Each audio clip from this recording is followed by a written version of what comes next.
Speaker तो आप जाने पहचाने हैं, doctor Tahir Chaudhry, general secretary Pakistan academy of family physicians.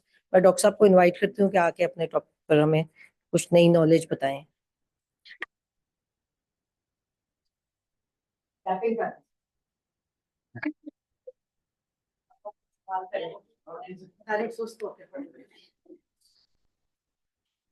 Thank you very much doctor साहब, आपका बहुत शुक्रिया और तमाम दोस्तों का भी शुक्रिया जो कि आज तशरीफ लेकर के आए।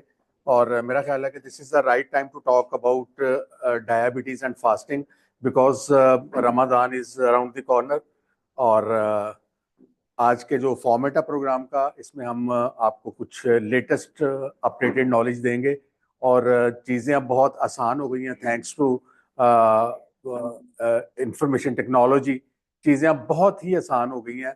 और पहले हमारे अक्सर जो पेशेंट हमारे पास आते हैं क्लिनिक में, तो उनका ये होता है कि जनाब डॉक्टर साहब हमें बताइए कि मुझे रोज़ा रखना चाहिए या नहीं रखना चाहिए।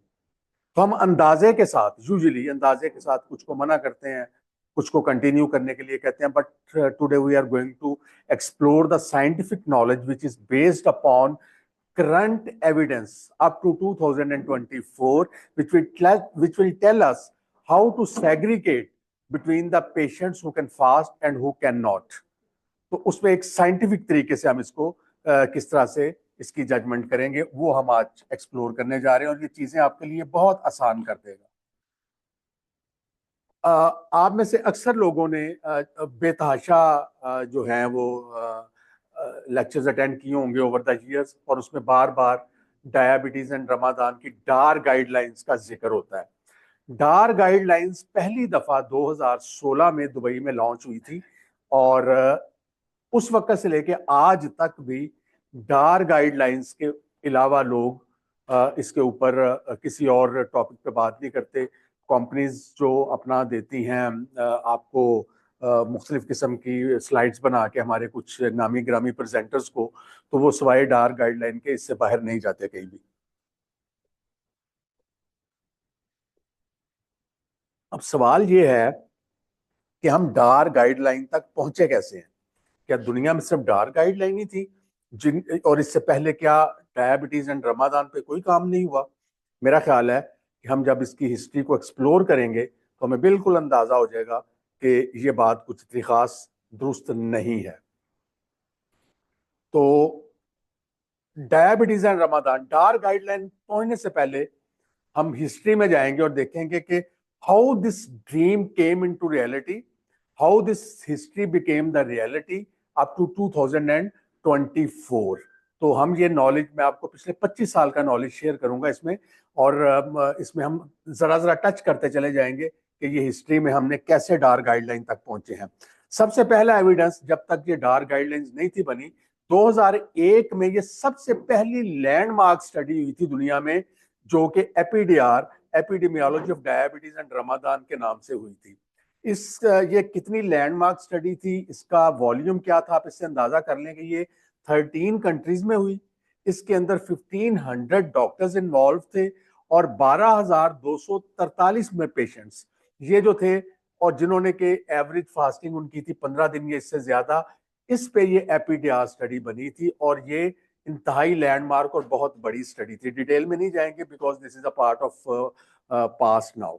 फिर 2005 आता है तो हम देखते हैं कि अमेरिकन डायबिटीज एसोसिएशन हमें 4 रिस्क कैटेगरीज बना के देती है: very high risk, high risk, moderate risk और लो रिस्क। और इन चारों कैटेगरीज के अंदर एक लंबी लिस्ट है उन फैक्टर्स की जिनकी बुनियाद के ऊपर हम ये 4 रिस्क कैटेगरीज बनाते थे। ये हमें अमेरिकन डायबिटीज एसोसिएशन ने 2005 में दी थी। उसके बाद आता है 2008, छोटी सी स्टडी कराची में हुई, बाइड में बासित साहब ने करवाई। इसका कोई वॉल्यूम ज्यादा नहीं था, लेकिन at least this was a study which was done in Pakistan. यहाँ पे पेशेंट थे 327 और इस स्टडी ने बताया कि 21.7% पेशेंट्स जो थे 19.8% पेशेंट्स में हाइपर्स हुए। ये कोई खुला कोई मेरा ख्याल है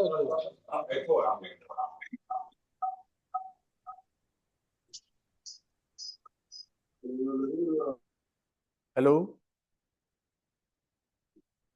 चलें जी, ठीक हो गया। थैंक यू असद साहब, शुक्रिया।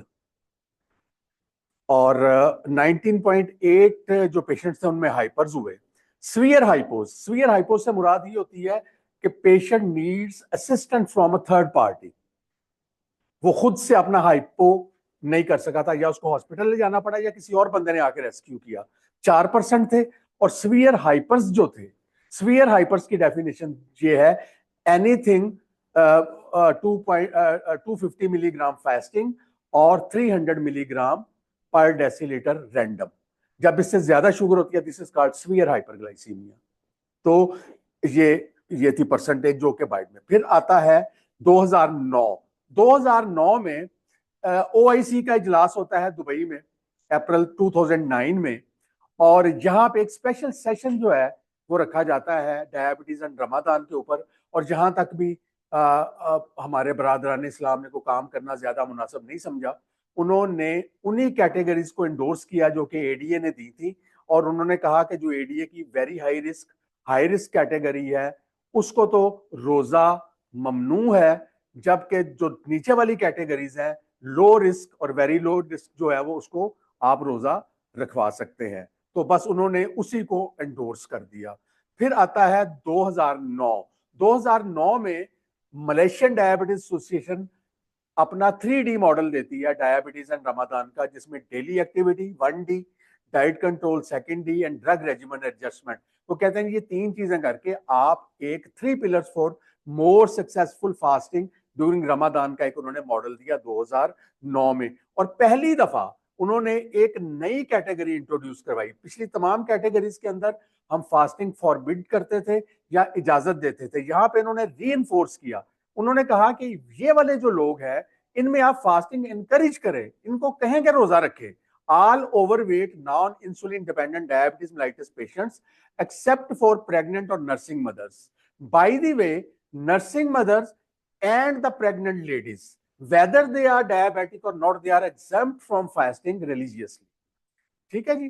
whose diabetes is stable with weight levels 25% और above, अगर उनका अपने आइडियल वेट से 20% से ज्यादा वजन है, या उनका BMI Basil body mass index, sorry, 28 से ज्यादा है, तो आप उनको रोजा जरूर रखवाएं।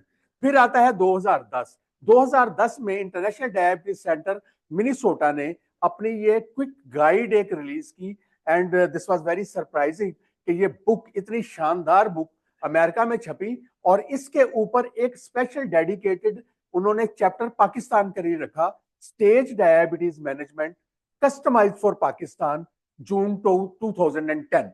अमेरिका में किताब छपी तो उन्होंने स्पेशल पाकिस्तानी पॉपुलेशन के लिए एक चैप्टर इसमें इंक्लूड किया।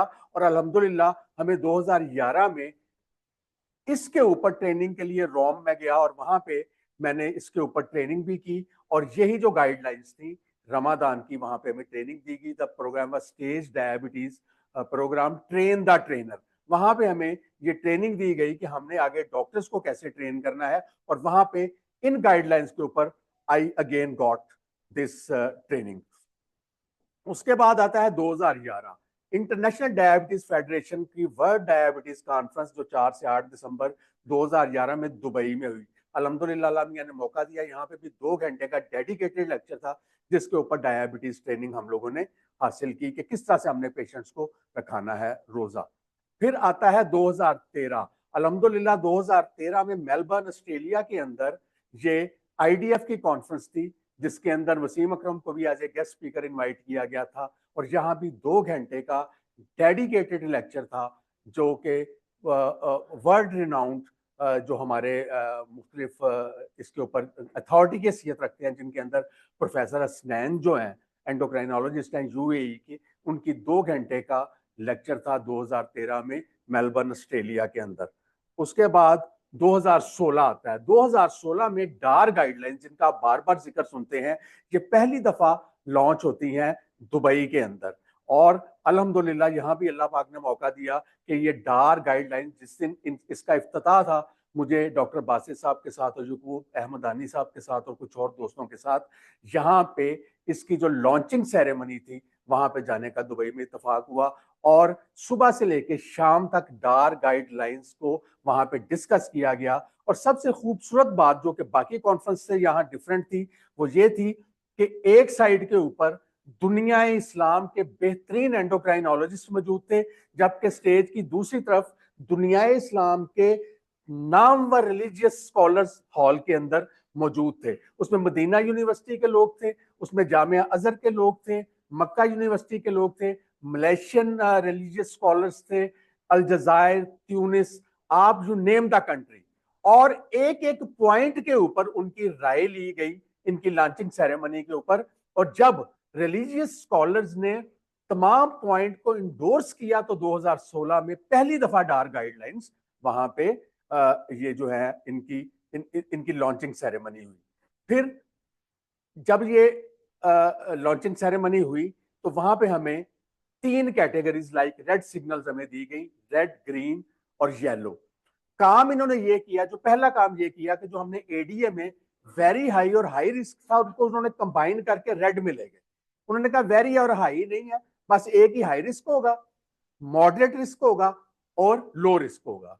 रेड जो होगा वो हाई रिस्क होगा, येलो मॉडरेट होगा। इन्होंने सिर्फ इतना सा काम किया और उसके बाद आगे काफी ज्यादा इन्होंने रिस्क सर्टिफिकेशन, रोजा कब तोड़ना है, रोजा कब रखना, भी हम उसका जिक्र करेंगे। तो इन्होंने 2016 में पहली दफा ये काम किया। उसके बाद आसिफ साहब 2016 से लेके 2021 तक इन डार गाइडलाइंस के ऊपर बेतहाशा काम हुआ और वो पेपर्स डिस्ट्रीब्यूट कर बेतहाशा काम हुआ 16 से लेके 2021 तक। अगले 5 साल जब हमने इन डार गाइडलाइंस को क्लिनिक्स में पूरी दुनिया के अंदर इंप्लीमेंट और इंडोर्स करके देख लिया और हमें पता चला कि ये बड़ी बेहतरीन गाइडलाइंस हैं, तो 5 साल के बाद इनको मजीद रिफाइन किया गया। तो this is the new risk calculator which I am going to talk today. This was introduced in 2021। 2021 में इसको इंट्रोड्यूस किया गया। अभी हम इसको डिस्कस करते हैं। 2024 तक अगले 3 साल इस पे काम हुआ और 2025 में आज तक इसको रीइंडोर्स किया गया कि इससे बेहतर रिस्क कैलकुलेटर बन नहीं सका आलम इस्लाम में किसी से। और इसके अंदर हम अभी आपको ये डिस्ट्रीब्यूट कर रहे हैं, आप घर ले जाएं। इसमें 14 सवाल है, 14। इन 14 सवालों के अंदर हर सवाल के अंदर एक पॉइंट आगे लिखा हुआ है। आप अपने पेशेंट को ये सवालनामा दे दें, अगर वो पढ़ा लिखा है, नहीं पढ़ा लिखा तो उसका मैं दूसरा हल भी आपको बताता हूं। आसिफ साहब ले आइए प्लीज जरा।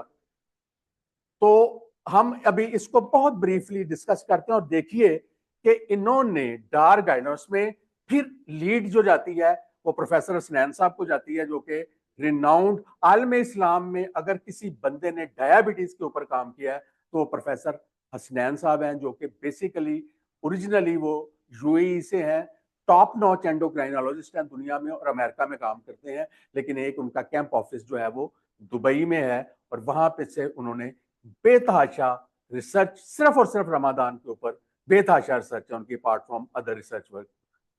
अब आसिफ साहब कितनी देर होगी?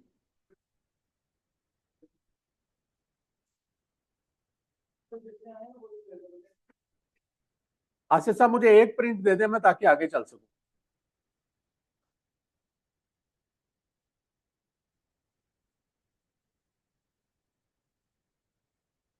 एक दे दें, बाद में हम उसको।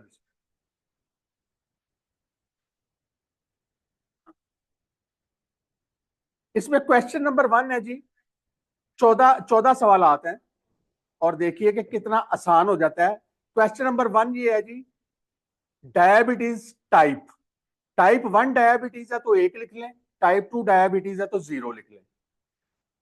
ड्यूरेशन ऑफ डायबिटीज अगर 10 साल से ज्यादा है तो 1 लिख लें, 10 साल से कम है तो 0 लिख लें। अगला है जी, प्रेजेंस ऑफ हाइपोग्लाइसीमिया। हाइपोग्लाइसीमिया की अगर अनअवेयरनेस है, आपको पता नहीं चलता, तो 6.5 लिख लें।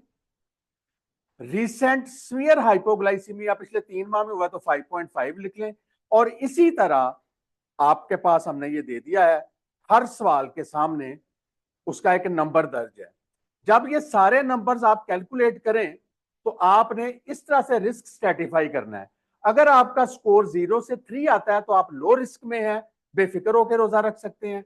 3.5 से 6 में आता है तो मॉडरेट रिस्क है, और अगर 6 से ज्यादा स्कोर आता है तो ये हाई रिस्क में आएगा।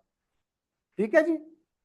अच्छा, अब हम थोड़ा फिर इसको पीछे लेके चलते हैं, अपने उस पे पेपर पे आ जाएं कि अगर आपका पेशेंट, नंबर 3 पॉइंट देखें,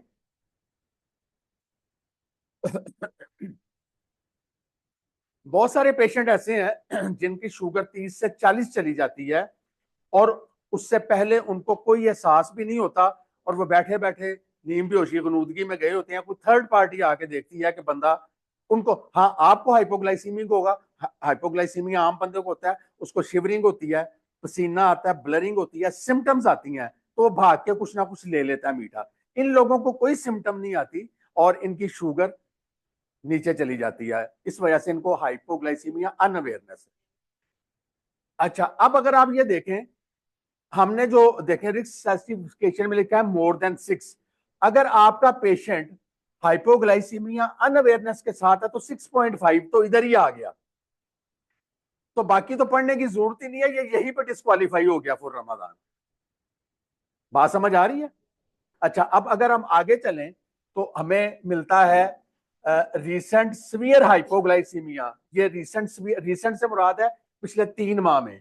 अगर सीवियर हाइपोग्लाइसीमिया, जिसकी मैंने डेफिनेशन बताई है कि थर्ड पार्टी ने आकर अगर इसको रेस्क्यू किया है, तो ये है 5.5, तो ये भी मॉडरेट के अंदर चला गया। मियां साहब वेलकम, आपकी पसंदीदा सीट।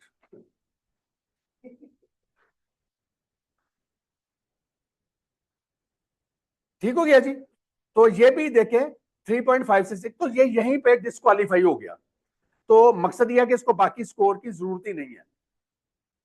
अब आप यहां पे ये इस तरह से अगर इन बिटवीन है तो ये टोटल स्कोर होगा जी आपका।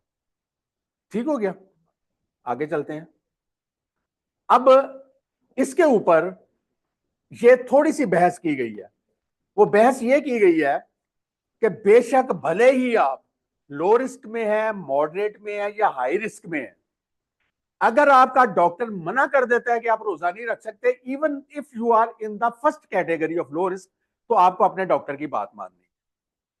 क्योंकि हो सकता है कि आपके तमाम पैरामीटर्स ठीक हों, लेकिन आपका एंजाइना पिछले दिनों में कोई प्रॉब्लम रही है, आपको डीप वेन थ्रोम्बोसिस हुआ है, आपका सब कुछ ठीक है, 0 पे आप है रिस्क फैक्टर, लेकिन आप डेंगू से गुजर रहे हैं, आप कोविड का शिकार हैं, आप सीवियर लो रेस्पिरेटरी ट्रैक्ट इन्फेक्शन का शिकार हैं, तो तब भी आपको डॉक्टर की बात माननी है, फिर आपने इस पे नहीं रहना। ठीक हो गया। तो तीनों में वर्डिक्ट जो है, और ये डॉक्टरों के लिए कहा गया है कि आपने हर एक को रोजा छुड़वाना नहीं है। पॉइंट 2 पढ़ें, advise not to fast is not allowed unless patient is unable to fast due to the physical burden of fasting or needing to take medication or food drink during the fasting hours। अगर आपका बंदा, आप उसको खुद exempt नहीं करेंगे, अगर वो लेबरर है जिसने सुबह से लेकर शाम तक ईंटें ढोनी है और उसको पानी पीने की बार बार जरूरत पेश आती है, या उसने खाना खाता है, खाना खाना है, तो तब आप नॉट टू फास्ट का वर्डिक्ट जारी करेंगे।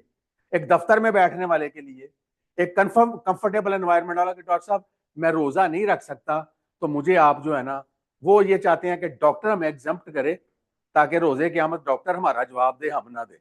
तो आपने यहाँ पे केयरफुल रहना। ठीक हो गया जी, क्लियर है ना जी अब तक?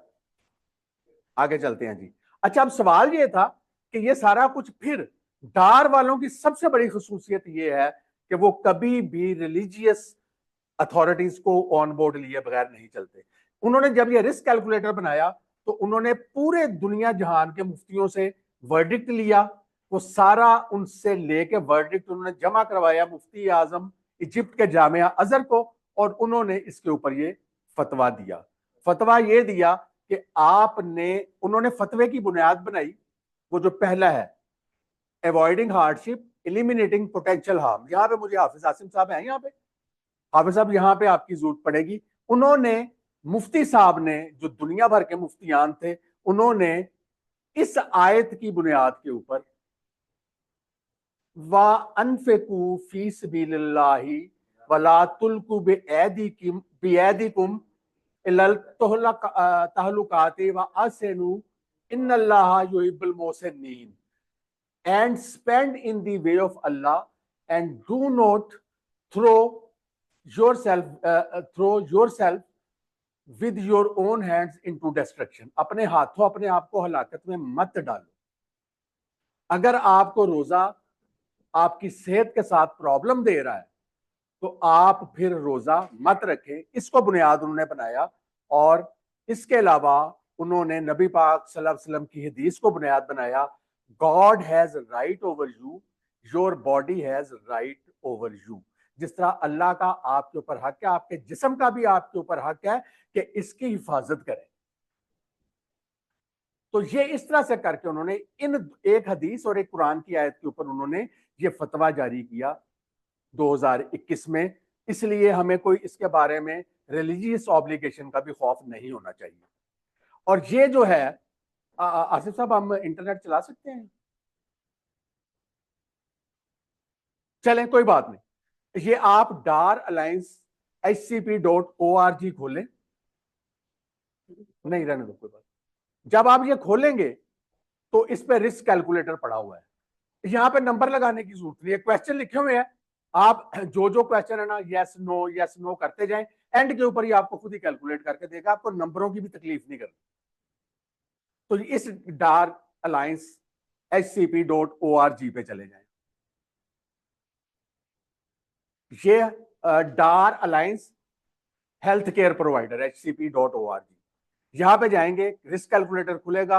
आपको कोई नंबर नहीं डालने, आपने उसके सवालों के आगे जो एक टिक करते जाना है, and believe me it takes only 3 minutes. और रिस्क कैलकुलेटर जो मैंने आपको दिया है रेड ग्रीन, ये खुद कैलकुलेट करके आपको बता देगा आपने रोजा रखना है या नहीं रखना। Have you ever seen this calculator before in any of the, क्योंकि पिछले साल तक भी और बेताशा लोग डार गाइडलाइंस की बात कर रहे हैं। ये मेरा नहीं ख्याल कि किसी ने डिस्कस किया। आगे चलते हैं जी। ये टारगेट लेवल्स हैं जो आपका डायबिटिक पेशेंट रमजान में रखेगा, और ये बकाई इंस्टीट्यूट ऑफ डायबिटोलॉजी बाइट कराची का है, और ये बड़ा ही प्रैक्टिकल है। इतना ही शुगर आपके डायबिटिक पेशेंट ने मुख्तलिफ औकात में चेक करके यहां तक रखनी है। ये देख लें, ये बड़ा अहम है। ये पाकिस्तान का रिकमेंडेशन है। ठीक हो गया जी, आगे चलते हैं। अब शुगर को चेक कहां कहां करना है? आपने बिल्कुल उसी तरह जिस तरह से आम दिनों में चेक करते हैं, सहरी से पहले, सहरी के बाद, अफ्तारी से पहले, अफ्तारी के बाद, सारा दिन में भी आप जब आप अपनी तबीयत खराब महसूस करें। अब आप है मार्केट में या गाड़ी चला रहे हैं, ग्लूकोमीटर तो नहीं है, रोजे के साथ हैं, डायबिटिक हैं, और आपको हाइपो की सिम्टम आनी शुरू हो गई है। अब ग्लूकोमीटर का इंतजार करने की जरूरत नहीं है। ये हाइपो है या हाइपर है, ये बाद में फैसला होगा। Break the fast immediately. God doesn't want to throw you into destruction with your own hands. आप गाड़ी कहीं मार के खुद हादसा करके कोई और 2 बंदे साथ ना ले बैठे और अपने आप को नुकसान ना पहुंचाएं, इसलिए आप फौरन अपना रोजा तोड़ दें। अब इसके अंदर जो बेस्ट टाइम है, इस पर गौर रखिएगा, जो बेस्ट टाइम है ना करने का, वो ये वाला है, असर और मगरिब के दरमियान। Because this is the time when majority of your glucose stores in the body have been exhausted, while the medication you have taken in the seher, they are still kicking in. So the chances of hypos are maximum in this period from asr to maghrib. इस पे खास तौर पे vigilant रहना है, जहां पे sugar stores exhaust हो जाते हैं, जबकि दवाइयां अभी भी एक्टिव होती हैं बॉडी।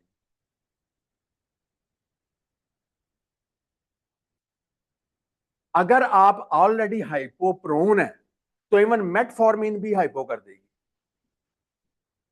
अगर आपको माजी में हाइपोज का है मसला, तो वो भी इवन हाइपो कर सकती है, और उसकी डेफिनेशन क्या है वो भी हम आगे चल के देखते हैं कि हाइपो हम कहते किसको हैं। ठीक हो गया जी, क्लियर हो गई बात? ये हैं जी, all patient should break their fast if blood glucose level goes less than 70 milligram per DL और more than 300 milligram per DL at any time. इनमें से किसी भी वक्त अगर ये रीडिंग आ जाती है तो आपको रोजा उसी वक्त तोड़ देना है। सपोज अभी रोजा खुलने में 1 घंटा रहता है और आप इस कैटेगरी में फॉल कर गए हैं, तो अब आपने ये कोशिश, ये डार्क कीजिए, डार्क की, और ये नीचे सिम्टम्स लिखी हुई है, हाइपर की क्या सिम्टम है, हाइपो की क्या सिम्टम्स है। तो ये अगर आप 1 घंटा रहता है रोजा खुलने में और आप इस कैटेगरी में फॉल कर रहे हैं, तो ये हमाकत हरगिज नहीं करनी कि 1 घंटा तो रह गया, मैं रोजा निभा लूंगा, कुछ नहीं होने लगा। आपकी बॉडी के अंदर वो एक विशियस सर्कल स्टार्ट हो चुका होता है, जो कि खून के गाढ़ेपन का, ब्लड थिकनेस का, क्लॉट्स का, किडनी का, यूरिक एसिड बढ़ने का और एंजाइना एग्रीवेट करने का सबब बन सकता है। इसलिए आपने इस पैरामीटर्स को जहां भी अगर आप इसमें फॉल करते हैं तो रोजे को उधर ही आपने फिनिश कर देना। अब हम कुछ केस स्टडीज करते हैं, अगले 10 मिनट में वी आर डन। इससे आपको बहुत सारी चीजें क्लियर हो जाएंगी। ये मेरा पहला केस है जी। A 68 years old man with underlying type 2 diabetes mellitus for 10 years. Hypertension भी और dyslipidemia भी है. His current medications are diamicron MR 90 milligram per day before breakfast, metformin 1 gram BID, amlodipine 10 milligram daily और atorvastatin 20 milligram daily. ये जी उनका एक brief सी history है। और ड्यूरिंग फॉलो अप, अब वो पेशेंट आया आपके पास, he complains of having 2 to 3 episodes of hypos per week, and but he is very much compliant to his medication and diet, लेकिन उसको 2 से 3 hypos per week हो जाते हैं। इन्वेस्टिगेशंस उसकी ये पड़ी हैं जी। A1C 8.1 है, फास्टिंग 106, पोस्ट मील 180, बड़ा रीजनेबल है। यूरिया 90/49, क्रिएटिनिन 1.5, लिपिड्स नॉर्मल है। यूरिन रूटीन एग्जामिनेशन में प्रोटीन आ रही है जी। फास्टिंग शुगर उसकी जो ग्लूकोमीटर पे आती है, self monitoring of blood glucose 70 to 115 और 180 to 200, प्रीटी रीजनेबल। ठीक है जी, देख लिया केस आपने। He expresses his desire to fast during Ramadan this year. वो कहता है जी मैंने रोजा रखना है। आपको ऐसे मिलते हैं ना। How you categorize him in terms of high risk of fasting? आपके ख्याल में ये किस रिस्क कैटेगरी में आता है जी? मॉडरेट। और जी लो रिस्क में। वेरी हाई तो खत्म हो गया ना, वेरी हाई और हाई को एक कर दिया है जी। High risk on which basis? 2 to 3 hypos per week. ठीक है, जबकि हमने जो पैरामीटर सेट किया कि अगर पिछले 3 माह में भी एक सीवियर हाइपो हुआ है तब भी आप डिस्क्वालिफाइड है, तो obviously this is high risk patient. ठीक है जी, हाई रिस्क पेशेंट को आपने कहा भाई आप तो हाई रिस्क में आते हैं, रोजा नहीं रख सकते, लेकिन आपको ऐसे मिलेंगे लोग despite your recommendation insist on fasting, तो कहता है जी मैंने तो रोजा रखना। अब आप क्या उसको एडवाइस देंगे? उसको ये एडवाइस देंगे आप, ये पढ़ ले। उसको कहें जी पहली बात तो यह है कि उसको आपने पेपर के ऊपर, ये आपकी सेल्फ प्रोटेक्शन है, आप पेपर के ऊपर रेड या ग्रीन पेन से जरूर लिखें। मैं लिखता हूं और पेशेंट इस पे इतराज नहीं करते। Fasting is forbidden but patient insist of fasting, instructions past, ये लिख दें, ये आपका बचाव है। और पेशेंट को बता दें कि जी आप अपने रिस्क पे रखेंगे रोजा, तो मुझे बार बार फोन करके डिस्टर्ब ना करना कि अब ये हो गया तो वो हो गया। ठीक हो गया। इंश्योर एडिक्वेट इनटेक एट सहूर, खाना अच्छा खाए। Reduce dose of Diamicron MR 62 90 ले रहा था तो हमने इसको 60 कर दिया, कम कर दी ना, हाइपोज जो हो रहे हैं। आपकी मर्जी है, डिपेंडिंग ऑन द पेशेंट, कुछ भी कर सकते हैं, लेकिन एक काम ये करेंगे कि इसको अफ्तारी पे देंगे। सल्फोनिल यूरिया को आपने सहरी पे नहीं देना। ठीक हो गया ना, डोज को रिड्यूस कर दें और उसको अफ्तारी पे ले जाए। मेटफॉर्मिन को कंटिन्यू रखें वैसे ही, एडिक्वेट फ्लूइड इनटेक और ये सारा कुछ वही है। Monitor for day time hypos and hyperglycaemia with SMBG, जो हमने आपको पॉइंट्स बताए हैं, इन पॉइंट्स के ऊपर बार बार चेक करता रहे। Break the fast promptly with any sign of hypoglycaemia. कहां पे रोजा तोड़ना है वो मैंने आपको एक्सप्लेन कर दिया है। Case number 2 ji, 50 years old man with underlying type 2 diabetes, hypertension, medication उसकी है कि मिक्स्ड आ रही है, अब इंसुलिन पे है। 22 यूनिट ले रहा है मॉर्निंग में, 20 यूनिट ले रहा है इवनिंग में। मेटफॉर्मिन 1 ग्राम BD, प्रिंटोप्रिल 8 milligram OD, simvastatin 20, BPA है, HbA1c है। आपके ख्याल में कौन सी रिस्क कैटेगरी है?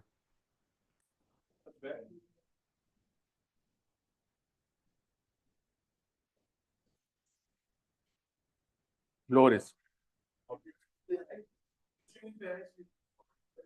और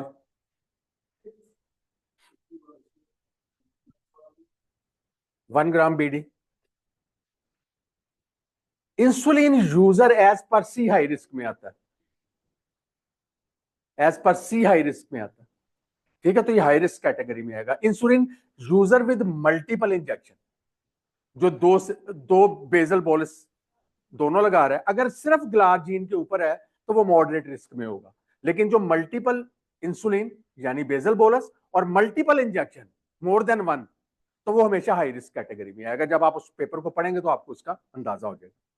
अच्छा जी, patient intends to fast despite your advice, ये मसला आता है ना। सारा साल इनको कहते रहे कि यार खुदा के लिए कम खाया करो डॉक्टर साहब, भूख ही इतनी लगती है। डॉक्टर साहब अम्मा जी ने कल सुबह से लेके दोपहर तक कुछ नहीं खाया और दोपहर को भी कहती हैं मैंने कुछ नहीं खाना, इस तरह तो कमजोर हो जाएंगी। और जब हम कहते हैं कि भाई रोजा ना रखो, थोड़ा थोड़ा खा के, नहीं डॉक्टर साहब रोजा तो छड़े ही नहीं कभी। ये उल्टा है ना कौन।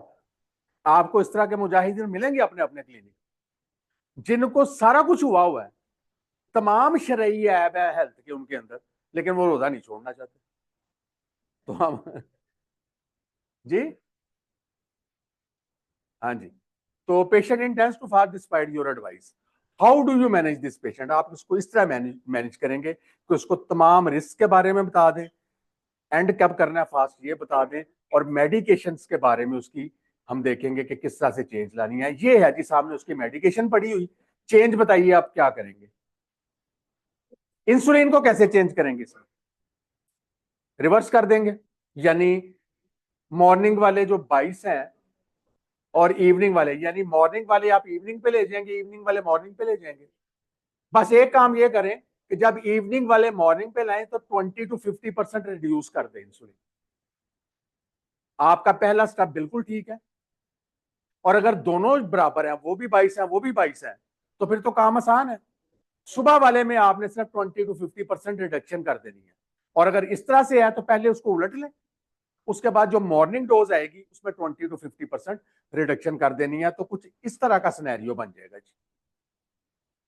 Reverse dose is morning dose at iftar and evening dose at seher. Reduce dose at seher by 20 to 50% to prevent daytime hypoglycemia.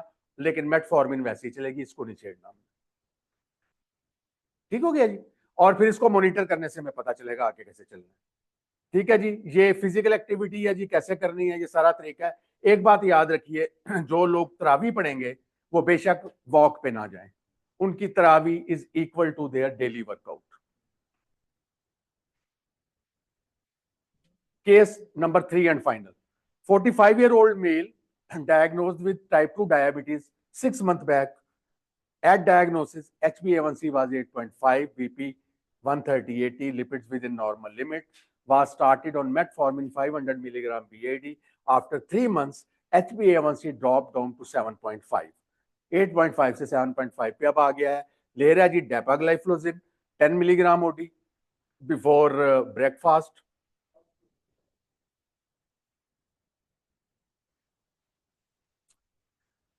उसको मेटफॉर्मिन भी मिल रही है, 850 मिलीग्राम बीडी अब मिल रही है उसको। और on current visit after 3 months HbA1c ये है जी, ब्लड शुगर ये है, यूरिन शुगर ट्रिपल+ आ रही है, ब्लड शुगर रैंडम ये है। Wants to fast this Ramzan, how will you proceed. यहाँ पे ये 3 क्वेश्चंस आएंगे जी। Which risk category he is in, low risk, any change in the diabetes और एनी स्पेशल इंस्ट्रक्शंस। इसकी जो सॉरी इसकी ड्रग डोज में क्या चेंज करना चाहेंगे आप। वेरी गुड जी, डेपा को मॉर्निंग पे ना दें, इसको इवनिंग पे दे दें। और जो मेटफॉर्मिन है उसको सेम रखेंगे। लो रिस्क कैटेगरी का पेशेंट है तो आप इसको आराम से रोजा रखवा सकते हैं just by changing the dose of dapagliflozin. ठीक हो गया जी। We are defined by what we have passed on to coming generations. And believe me, at this forum of Pakistan Academy of Family Physicians, we are doing the same. Thank you very much.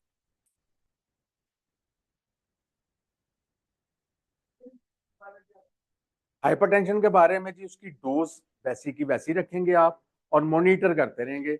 Hypertension में इसमें रमजान में, हाँ जी कोई मसला नहीं है, रोजा रखे बेफिक्र हो जी, बेफिक्र होकर रखे।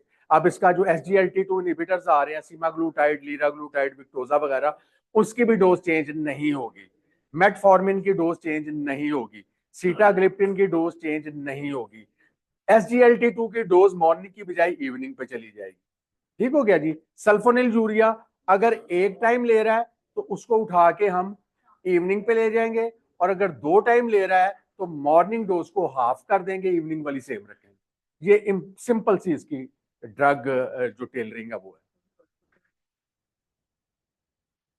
हाँ जी, वो ऑब्वियसली वो शाम को दें आप, ताकि सारा दिन वो वॉल्यूम डिप्लीटेड भी ना हो, डिहाइड्रेशन भी ना हो, और प्यास भी ना लगे। बिल्कुल ठीक है। डायूरेटिक है तो इवनिंग पे चले जाए जी। नहीं जी, वो यकीनन एक थ्योरेटिकल रिस्क तो है कि थ्रोम्बोसिस ना हो जाए, या जो होती है आपका DVT का रिस्क हो सकता है, या फिर रेटिनल ओक्लूजन का हो सकता है, लेकिन वो थ्योरेटिकल है। अभी तक स्टडीज में को वायसली वो देखा नहीं गया, बट ये डिपेंड करता है पेशेंट किस तरह का है। ठीक है ना जी। अगर डायूरेटिक उसमें शामिल है तो प्रेफरेबली रात को लें, अगर दूसरे ग्रुप है तो आप सुबह ले सकते हैं। और जी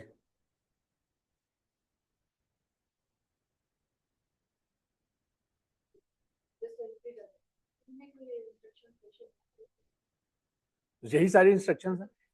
मेटफॉर्मिन से सेम रखें। ठीक है जी, कोई कॉम्प्लिकेशन नहीं है, शुगर कंट्रोल है। ये आपके पास सवालम है, इसके ऊपर पुर करें, सारे सवालों के जवाब दें। अगर आप जिस कैटेगरी, तो आप काम का आसान हो गया ना आपका। एक मैं अब्दुलरहमान साहब का, ये डॉक्टर साहब मैं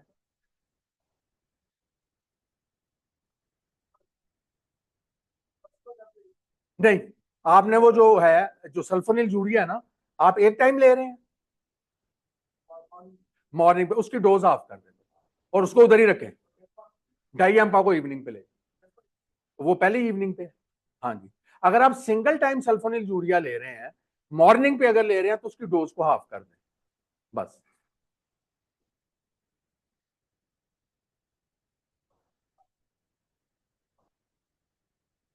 सर मैं अर्ज कर रहा हूँ ना कि सुबह वाली जो सल्फोनिल यूरिया, उसकी डोज ऑफ कर दें, मैंने बताया था।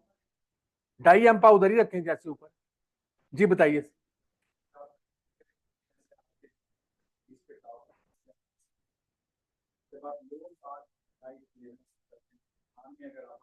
जी जी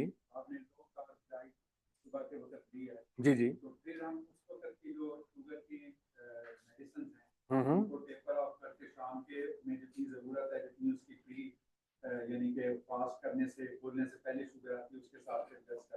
जी जी, देखिए अगर हमने उसको लो कार्ब पे डाला और हम कह रहे हैं जी आपने सहरी पे कोई कार्ब्स नहीं लेने, तो वो तो देखो हमने पहले ही उसकी सल्फोनिल यूरिया भी ऑफ कर रहे हैं, उसकी इंसुलिन को भी हमने ऑफ कर दिया है, वो तो काम हमने पहले ही कर दिया। अगर उसके बाद मेटफॉर्मिन के ऊपर है, और या सीटाग्लिप्टिन पे है, या विल्डा के ऊपर है, तो उसको छेड़ने की जरूरत ही नहीं है। अगर आप लो कार्ब पे भी है तब भी उसको छेड़ने की जरूरत नहीं। ठीक हो गया। हमने उन दवाइयों को छेड़ना है जो ओरल्स में स्क्रीटागॉग कैटेगरीज के अंदर आती हैं, या इंसुलिन है।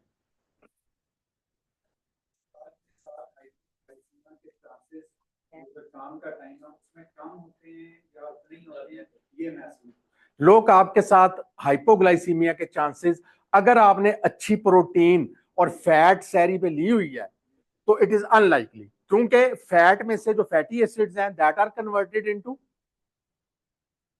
कार्बोहाइड्रेट्स, और उधर से amino acid they are converted into carbohydrates up to an extent which is needed, which is the actual need of any diabetic, तो उसमें से उसको मिल जाएंगे। जैसे और भी है कि वो दवाइयाँ जो कि आपकी शुगर लेवल को लो कर रही हैं, मतलब डेपाग्लाइकोजन है, तो अगर आपने खाना खाया ही नहीं तो उसका तो कोई असर नहीं होगा। ठीक है ना, जब तक आपको ग्लूकोज ले नहीं रहे।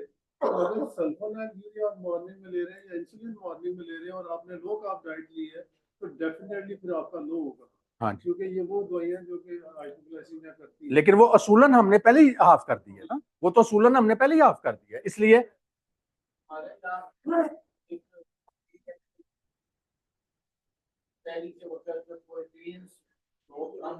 जी जी हाँ हाँ हाँ हाँ जी जी जी जी।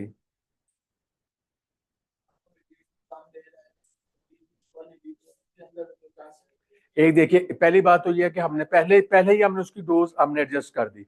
नंबर 2, सेल SMBG, वो हमने एक पूरा एक तरीका बकार बता दिया है कि दिन के मुख्तलिफ औकात, अब ये तो नहीं कि रोजा रख के बेफिक्र हो जाना है, आपने चेक करना है। SMBG is the key, that will tell you कि आप कहां पे हाइपो में जाते हैं, कहां पे हाइपर में जाते हैं, एंड अकॉर्डिंगली आप अपनी उसको मॉडिफाई करना सीख जाएं। हमने रोजा रख के अब ये तो नहीं भूल तो नहीं गया ना, तो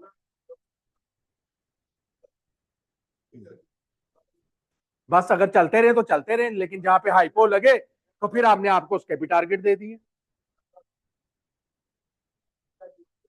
जी जी।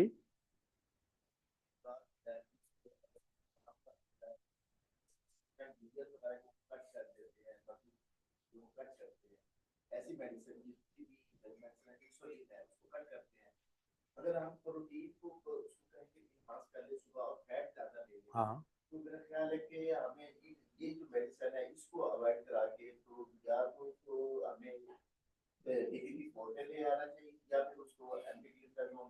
आप आपके लिए कॉम्प्लिकेशन खुद के लिए भी बढ़ जाएगी, पेशेंट के लिए भी। अगर वो कंट्रोल HbA1c 7 से नीचे उसका मेंटेन है, don't play with the medication, just play with the dose. सिर्फ डोज को आप कम या ज्यादा करें, नया कट्टा ना खोलें। ठीक हो गया। दूसरी बात यह है कि एक बात याद रखिए कि ये मैटर नहीं करता कि आपने फास्टिंग कितनी लंबी की है, ये मैटर ही नहीं करता। आप 12 घंटे की फास्टिंग है, 16 घंटे की है, 20 घंटे की है, मैटर ये करता है कि उस फास्टिंग को आपने ब्रेक कैसे किया, ये उससे ज्यादा इंपॉर्टेंट है। अब अगर आपने बहुत अच्छा रोजा रखा है, प्रोटीन भी दबा के लिया, कार्बोहाइड्रेट नहीं लिए, लेकिन अफ्तारी की टेबल के ऊपर आप 2 समोसे, ठीक है जी, गाजर का हलवा, रूह अफ़ज़ा का लाल शरबत, 2 खजूरें, फलों की चाट, तो समझे आपने सब कुछ बर्बाद कर दिया। है जी, नहीं चेंज कर रही।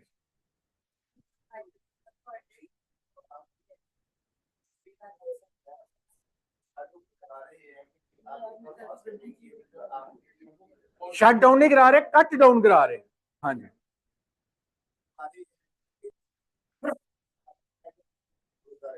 हाँ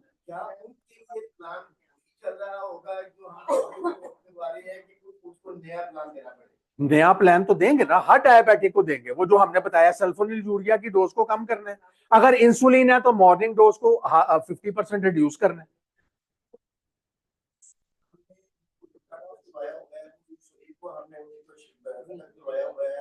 खत्म क्यों कराया हुआ इंसुलिन को? नहीं, इंसुलिन लगा रहे हैं वो। ठीक है, ठीक है। हाँ, तभी आ रही है ना। वेरी मच डॉक्टर साहब फॉर एन एक्सीलेंट प्रेजेंटेशन। मेरा ख्याल है कि काफी आपके क्वेश्चंस के आंसर डॉक्टर साहब को दे दिए हैं, और कोई आगे क्वेरी तो आप करेंगे। नहीं नहीं, कोई और क्वेरी रह गई तो मियां साहब, मियां साहब, मियां साहब। सेपरेट नहीं ऑर्गेनाइजेशन के बारे बिस्मिल्लाहिर्रहमानिर्रहीम। एज यूजुअल ताहिर साहब की ज़बरदस्त प्रेजेंटेशन थी। और अच्छा, एक दो चीज़ें जस्ट प्रैक्टिकल टिप्स हैं। एक तो जैसे इन्होंने कहा कि असल जो मेन चीज़ है वो ब्रेक को फास्ट कैसे करना, ना फास्ट को ब्रेक कैसे करना। लगता है रोज़ा लग गया। अच्छा, अच्छा, उसमें क्या है कि जब आपका इंटेस्टाइन स्टमक खाली है ना, उस वक्त अगर आप कार्ब लेते हैं तो वो बहुत ज्यादा हाई स्पाइक जाती है उसकी। इसलिए मेरा ख्याल है कि एक खजूर चलो सुन्नत है वो ले ले, उसके साथ कोई ना कोई प्रोटीन फैट या फाइबर ले, और ये थोड़ा सा लेके आप नमाज पढ़ें। नमाज के बाद फिर थोड़ी देर ठहर के तो आपने जो लेना है, और कोशिश करें कि जितनी आपने मेहनत की है, अब बेसिकली रमज़ान आया था कि हम अपनी बॉडी को नॉर्मलाइज कर लें, लेकिन अगर हमने सहरी अफ्तारी में वो डबल हिफ्ज़े मा तकद्दुम खाना शुरू कर दिया कि कहीं रोज़ा लग ना जाए, तो मैं इसकी मिसाल आपको अपनी पर्सनल एक ज़ात की देता हूँ कि मैंने जब 4 डेज की फास्टिंग की ना, तो मैं सोचा कि ये तो बंदा तो बड़ा उल्टा हुआ होगा, क्या होगा। पहले दिन थोड़ी सी भूख लगी, और वो भी मैं चूंकि 18 आवर्स की फास्टिंग फिर 20 आवर्स की फास्टिंग ऑलरेडी पूरा महीने से कर रहा था, तो मुझे इतना ज्यादा फर्क नहीं पड़ा। और दूसरा ये है कि जब तीसरा और चौथा दिन था, तो honestly I was more energetic, और कोई नहीं होते। लिहाजा मैं तो ये कहूंगा कि अपने मरीज को आप एक महीना पहले देखिए, रमजान को एकदम तो नहीं आ जाना ना कि वो नाजल हो गया कि अब आपको पता है कि कब रमजान आ रहा है। तो महीना पहले अपने पेशेंट्स को, और जो हमने ये एक बीड़ा उठाया था कि लोगों को रिवर्स करना है या उस पे low carb diet intermittent fasting पे करना है, तो जिन जिन पेशेंट्स को किया है रिमार्केबल रिजल्ट्स। और हमें आज तक यही पढ़ाया गया था, अर्ली इंसुलिनाइजेशन, अर्ली इंसुलिनाइजेशन। ये अभी भी मियां साहब 2 दिन पहले पढ़ाया गया, अच्छे से उत्साह बता रहे हैं, और वहां पे हमारा नाम लिए बगैर हमें सब बातें सुनाई गई। वो वो बड़ी जगह पे, जी जी बिल्कुल, वो बड़ी जगह पे सुनाई जा रही है। और उस दिन मुझे अजीजुर रहमान साहब एक मीटिंग में मिल गए, तो कहते हैं जी कि आप जिनके कह रहे हैं ना कि जिनकी आप इंसुलिन बंद कराते हैं, उनमें इंडिकेटेड ही नहीं होगी। तो मैं कहा आप मुझे बता दें कि टाइप 2 में कौन से पेशेंट है जिनमें इंडिकेटेड है। ठीक है ना जी। मैं क्या आपने शुरू कराई थी उसमें इंडिकेटेड। तो मैंने कहा एक ऑलरेडी ओवरवेट पेशेंट है, स्वाय चंद एक लाडा हो गया या कोई सीवियरली डेफिशिएंट, आप उसका सी पेप्टाइड करा लें। अगर सी पेप्टाइड उसका नॉर्मल आ रहा है, तो फिर आप क्यों नहीं उसको रिवर्स कर सकते। ठीक है जी। तो इसलिए स्वाय चंद एक, और वो बड़ी माइनर सी परसेंटेज है, लेकिन अदरवाइज बाकी चीजों में। अच्छा, एक और चीज, हम जब भी कोई कार्बोहाइड्रेट ले, स्टार्च या कोई भी कॉम्प्लेक्स इवन कार्बोहाइड्रेट लेते हैं, तो अमाइलेज जो आपके मुंह में है एंजाइम, वो उसको डाइजेस्ट करना शुरू कर देता है। तो मैं एक जगह पे पढ़ा और मुझे अच्छा लगा, और मैं फिर आजमाया भी उसको, कि आप एप्पल साइडर विनेगर पानी में मिला के स्ट्रॉ के साथ अगर पहले ले लेते हैं और उसके बाद आप स्टार्च लेते हैं, तो वो अमाइलेज को न्यूट्रलाइज कर देता है, उसका जो ब्रेक डाउन है स्टार्च का, उसको डिले कर देता है। तो वो जब डिले होगा तो स्पाइक नहीं आएगी। तो ये चांद है। इसी तरह कार्ब जो है, सॉरी फाइबर जो है, वो आप पहले ले लेते हैं। और अच्छा, रूटीन ऑफ टेकिंग फूड, ये भी बड़ा फर्क है इसमें भी। मतलब आप उतनी चीज लेते हैं, लेकिन कार्ब पहले ले लेते हैं, प्रोटीन फैट फाइबर बाद में लेते हैं, तो आपकी स्पाइक ज्यादा आएगी। लेकिन अगर फाइबर और उसके बाद प्रोटीन फैट और उसके बाद अगर थोड़ा बहुत कार्ब लेते हैं, तो आपकी स्पाइक वो नहीं आएगी जो कि अदरवाइज अदर वे राउंड आनी थी। तो ये चंद एक चीजें हैं। और मेरा तो ख्याल है कि हमें स्वाय जो ताहिर साहब ने कहा कि जो बड़े स्वीयर किस्म के कैटेगरी में आते हैं, उनके अलावा मौसम भी ठीक है, उतना एक्सट्रीम वेदर नहीं है, तो हमें मतलब है कि अगर कोई कहता है कि मैं रखना है, तो उसे इनकरेज करना चाहिए, लेकिन उसको वो टिप्स जरूर दे दें कि ये चीज हो तो आपने नहीं करना। अच्छा, एक दो ऐलानात थे। एक तो हमारी हैदराबाद की कॉन्फ्रेंस, एक्चुअली उस दिन इंडिया पाकिस्तान का मैच भी है, और तो हमने उसको पोस्टपोन कर दिया अप्रैल के लास्ट वीक में। दूसरी एक चीज यह है कि हम इस वेडनेसडे को प्रेस क्लब में एक फ्री मेडिकल कैंप करने जा रहे हैं, सुबह 10 बजे से लेके 1 बजे तक। आप में से कोई अगर फारिग हो तो उस दिन आ जाएं वहाँ पे शिमला पहाड़ी। तो जी, तो वो हम चाह रहे हैं कि एक तो मीडिया के साथ लाइजान, और दूसरा असल चीज़ है कि हम उनके थ्रू अपना मैसेज जो है वो लोगों तक देना चाह रहे हैं कि किस तरह। और उसमें हमने बीएमआई का एक बकायदा एक पूरा वो लड़का मौजूद होगा, लैब वाला, वो बीएमआई हर एक का कैलकुलेट करके आपको देता जाएगा। तो हम मतलब है कि जो प्री डायबिटिक हैं, या मेजॉरिटी तो हमारी पॉपुलेशन है ही प्री डायबिटिक, वो समझते नहीं है कि हम इस कैटेगरी में फॉल करते हैं कि नहीं करते। तो एक तो उनको एजुकेशन हो जाएगी, और दूसरा ये है कि जो हमने चीज, ऑनेस्टली मैं बताऊं कि ये हो ही नहीं सकता कि आप नबी पाक सल्लल्लाहु अलैहि वसल्लम की जिंदगी से आप लें, ये जो कुरैश थे ये आपके रिश्तेदार थे, और अबू जहल से किसी ने पूछा कि क्या मोहम्मद सल्लल्लाहु अलैहि वसल्लम जो कुछ कह रहे हैं वो सच है कि गलत है? उसने कहा बिल्कुल सच कह रहे हैं, लेकिन हम हाशमियों की सुपरमेसी कैसे बर्दाश्त कर ले? तो जो ताहिर साहब ने कहा ना कि हमारे ऊपर तनकीद हो रही है, वो इसलिए हो रही है कि ये डोमेन थी उनकी, हमने वो कछार में हाथ डाला है। ठीक है जी। अब आप अंदाजा करें, देखें हमें क्या है कि हमें रिजल्ट से है। मेरे को तकरीबन 100 के करीब पेशेंट हो गए जिनकी इंसुलिन बंद कराई है, और दे आर मोर हैप्पी, और ज्यादा वो बेहतर जिंदगी फील कर रहे हैं। तो ये अगर आपको प्रैक्टिकल एक्सपीरियंस में मिल रहा है सारा कुछ, तो फिर चाहे गाइडलाइंस, और ताहिर साहब का एक बड़ा अच्छा वो गाइडलाइंस के ऊपर भी एक इनकी है वीडियो कि गाइडलाइंस कैसे बनती हैं। अनफॉर्चुनेटली हम इसको सहीफा समझते थे कि इंटरनेशनल गाइडलाइंस जो है ये जो कुछ है एज इट इज हमें लागू करनी है। पता तो अब चला है कि वो सारी कंपनी फंडेड होती हैं। वो दो तीन चीज करते हैं। मैं एक जगह पे पढ़ रहा था कि लोग क्या करते हैं, मतलब एक ड्रग है, उसको एक नया मॉलिक्यूल बनाने पे ऊपर बिलियंस ऑफ डॉलर खर्च आते हैं, तो वो क्या करते हैं, चंद मिलियंस डॉलर खर्च करके तो उसकी क्या किया, या एक इंडिकेशन बढ़ा दी उस दवाई की कि इस बीमारी में भी इंडिकेटेड है, या उसकी जो नॉर्मल वैल्यू है उसको कम कर दिया, जैसे कोलेस्ट्रॉल की, जैसे ब्लड प्रेशर की। तो एक रात पहले जो लोग नॉर्मल थे वो अगले दिन वो पेशेंट बन गए। तो ये गिमिक्स हैं इंटरनेशनल लेवल के। हम वेस्ट को जिसको हम बड़ा समझते हैं जी, बड़े ईमानदार हैं, पैसा जो है हर जगह चलता है। कोई थोड़े पैसों से खरीदा जा सकता है हमारा थर्ड वर्ल्ड कंट्री, और कई जो है वो ज्यादा पैसों के ऊपर, तो यहाँ पे हर बंदा ही खरीदा जा सकता है, स्वाय शायद कोई माशाल्लाह कोई चांदे को तारू पैसे ला। अच्छा, तो ये मैं आप लोगों से गुजारिश ये करूंगा कि काइंडली इस कॉन्सेप्ट को आप अपने पेशेंट पे आजमाएं। जब आप आजमाएंगे ना तो आपका हौसला और आपकी हिम्मत बढ़ेगी, और जब कोई इस तरह की तनकीद करने वाला वहां पे उठेगा तो आप, मैं जिन लोगों ने तनकीद की ना, आप उनकी चंद एक वीडियोस हैं, उन्हें बेसिकली मैं समझता हूँ कि एफसीपीएस किया हुआ है, लेकिन उन्हें डायबिटीज को कंट्रोल करने का, यहाँ पे कितने कंसल्टेंट हैं एफसीपीएस इंटरनल मेडिसिन के जिन्होंने सल्फोनाइल यूरिया भी दिया हुआ है, इंसुलिन भी दी हुई है, 4-5 दवाइयां दी हुई हैं, और कईयों ने तो 2-2 सल्फोनाइल यूरिया दिए हुए हैं। पेशेंट को झिड़कियां पड़ती हैं, अगली दफा जब आता है तेरा तो वजन बहुत ज्यादा है, तो वजन क्यों नहीं कम करता? वो कहता जी दसो किस तरह करना। ठीक है जी।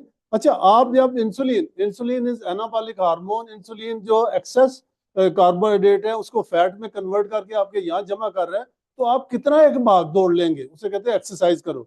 एक्सरसाइज से कितना एक कम कर लेते हैं? बिल्कुल पॉसिबल ही नहीं है जब तक आप उसकी डाइट, और डाइट चेंज के ऊपर कोई बंदा नहीं करता। तो मैं ये समझता हूँ कि इसकी तनकीद को बर्दाश्त करें, और हमें नबी वसल्लम की जिंदगी हमारे सामने है। अब ये मुमकिन ही नहीं कि आप कोई अच्छा काम करें तो जिनकी अजारादारी है उनके ऊपर जद पड़े तो वो आपको कुछ कहे ही ना। सर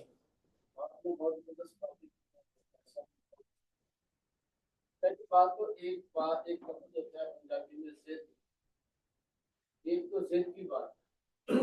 दूसरे नंबर पे आप सिर्फ डायबिटीज के पेशेंट देख रहे हैं और डेली की तरह 50 पेशेंट देख रहे हैं, सब के आपने कार्बोहाइड्रेट कम कर दिए, सब की आपने डाइट प्लान बेहतरीन दे दी है, उनकी डायबिटीज कंट्रोल हो गई, इंसुलिन खत्म हो गई है, वो उन्होंने मरीजों ने आपके पास क्या लेना है? पहली बात तो साल ही 2 साल ही 3 साल के बाद वो आपके 5 मरीज हो जाएंगे, पहली बात होती है। अब जब बंदे के जेब में ये बात होगी तो उसने इंसुलिन भी दे दी है, उसने सल्फोनाइल यूरिया भी देना है, उसने मेटफॉर्मिन भी देनी है, डेपा भी देनी है, और जो डेप्स्टेटेड भी देनी है, सारा कुछ देना है, क्योंकि वो इस वक्त ये सोच रहा है कि जो मेरा रिस्क है ये मेरे मरीज। जब आपका रिस्क मरीजों के ऊपर डिपेंडेंट है तो फिर आप ऐसे ही करेंगे। जब आप ये सोच रहे कि रिस्क मेरा अल्लाह के पास है और उसने मुझे रिस्क देने, तो फिर आप ऐसे करेंगे। ये सजाद साहब आप लेना, मैं आपको ये ये बात मेरे एक पेशेंट ने मुझे कही, कहते हैं, नहीं सुने ना, कहते हैं कि डॉक्टर साहब आप कह रहे हैं कि डायबिटीज बगैर दवाइयों के ठीक हो सकती है, तो कहता है जी फिर ਤੁਹਾਨੂੰ ਕੀ फायदा होएगा। एग्जैक्टली यही सवाल कि आपके तो फिर पेशेंट है। मैंने कहा एक भी बात याद रखें, मैं सुबह घर से उठता हूँ तो मैंने कोई लिख के लगाया हुआ है या कोई गारंटी है कि मेरे इतने पेशेंट आ जाएंगे? ठीक है ना, ये कौन भेजता है और रिस्क कहाँ से आता है? ये वहां से आता है अल्लाह। अच्छा, रिस्क जो है ना वो अल्लाह ताला ने अपने जिम्मे लिया हुआ है, इबादत हमारे जिम्मे है। हम उल्ट करते हैं, इबादत का कोई ख्याल नहीं करते और कहते हैं कि रिस्क हमारी।